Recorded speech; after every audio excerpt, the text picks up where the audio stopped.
Hey, how's it going? Another video here.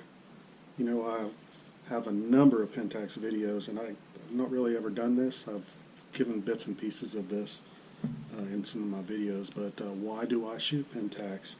Thought I'd put all that info here so you could just know why, I guess. First off, I've been shooting Pentax for about 7 years now, um, and I originally shot Canon for a number of years, and I've also shot some with Nikon and Olympus, Panasonic and Sony. So I've tried them, pretty much all of them besides Fuji. I hadn't tried Fuji, but this is the current camera I'm using. This is a Pentax K70, and this camera only costs $600. It's a couple of years old, but it's $600, and one of the main reasons I shoot Pentax is just because the features you get for virtually a low cost camera.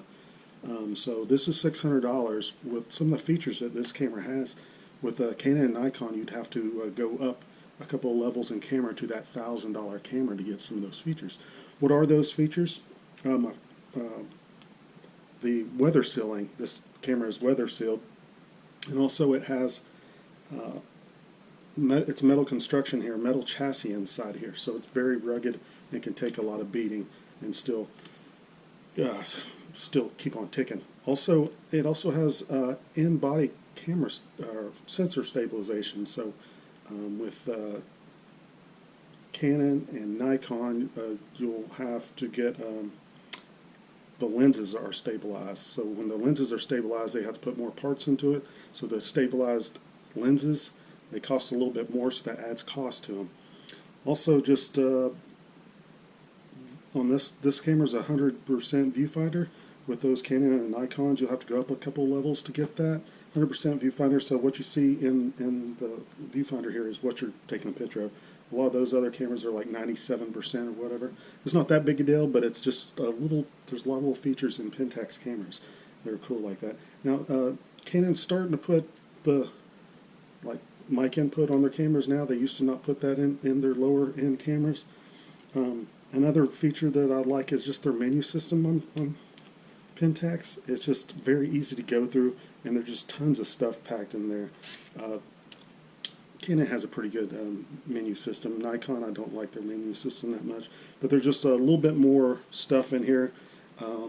Also, another feature that I like is just their grip on here, just the ergonomics of the whole camera itself. Canon's pretty good, but then when you pick up one of these, I have medium-sized hands. It just fits your hands a little bit better. You might say, that's not that big a deal, you might say, but it actually is. If you're walking around with a camera all day, you want it to feel good in your hands. It's just something a lot of people bring up, and it's an important thing.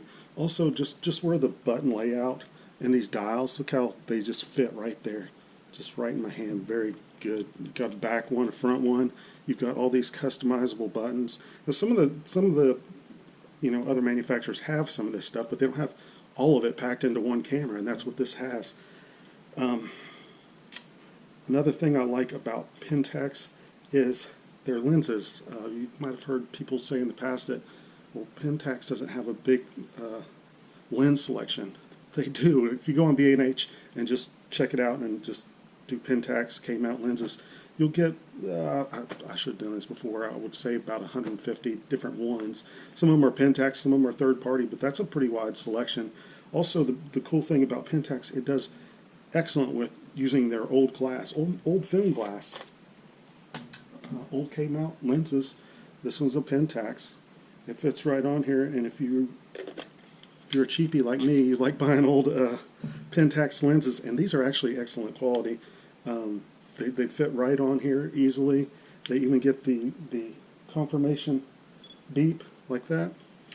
Now, Pentax made the film camera back in the 70s and 80s called, it was the Pentax K1000, and it was the most bought camera at the time. So they have tons and tons of lenses out there, and you can get them really, really cheap. Also, since it was so popular, there's lots of third-party manufacturers that made lenses for Pentax back then, so you could get some Vivitar and Tokina and Soligar and Lentar, and just there's tons of different name brands that you could get that will work on these cameras. And even these old lenses, like they're super small. It's kind of nice. This one right here is a 24 millimeter. And just look how small that is compared to nowadays cameras. And a lot of their, I don't have one on me, but a lot of their newer, their newer digital lenses, the little prime lenses like this are super tiny like that. And so it just that's the other thing. This is it's lightweight and it just fits in your hand really well. As I get older, I don't like lugging around a full frame sensor camera all day with big bulky lenses. That's probably why I hadn't looked at that. Was that 150 to 450 or whatever it is for Pentax? They do have some bigger bulky lenses that I probably won't buy, but I just enjoy their smaller lenses like these, lightweight and easy to use. And they have a lot of their lenses are also, this one isn't, but a lot of them are weather resistant as well, so you could take it out in the rain and not worry about it. I've taken it out in the snow and rain and not worry about it.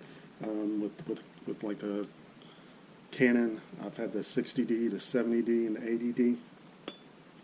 I was a little bit worried about taking them out in the rain because they don't really say that they're weather sealed. It's kind of known, but they don't advertise that, so I always got worried. But I've taken these out in the rain and hadn't had an issue with them. So, I mean, I guess that's about it. I mean, you could pick up tons and tons of these, and for most of them are under $50, and have a whole bag full of lenses. And I just like trying different lenses, old lenses. It's a really fun hobby to do, and finding good ones. These old Pentax lenses are, I mean, they're just great. I've got several reviews on different ones if you want to check out my channel. But if you shoot Pentax, what's some of the reasons you shoot Pentax that I haven't listed? I'm sure I missed some that I'm not thinking of right now, but I just thoroughly enjoy using them. They keep their cameras at a low price, and I forgot even to mention just the image quality. Okay, so image quality. Pentax always has, they typically come out, not always, but they typically come out when they release cameras right after Canon and Nikon just release their cameras. So you'll get it if you go to some of the technical sites, you'll get the technical readings on the low light performance and the dynamic range. And if you look at that, Pentax always scores super high. A lot of times, most of the time, above Canon and Nikon, and especially since the camera is cheaper, it's pretty remarkable. So it takes excellent pictures. So enough said. I mean, that's why I shoot Pentax. Go ahead and subscribe if you hadn't already, and thanks for watching. Check out, go to my channel and check out some of my other photography stuff that you might enjoy. Thank you.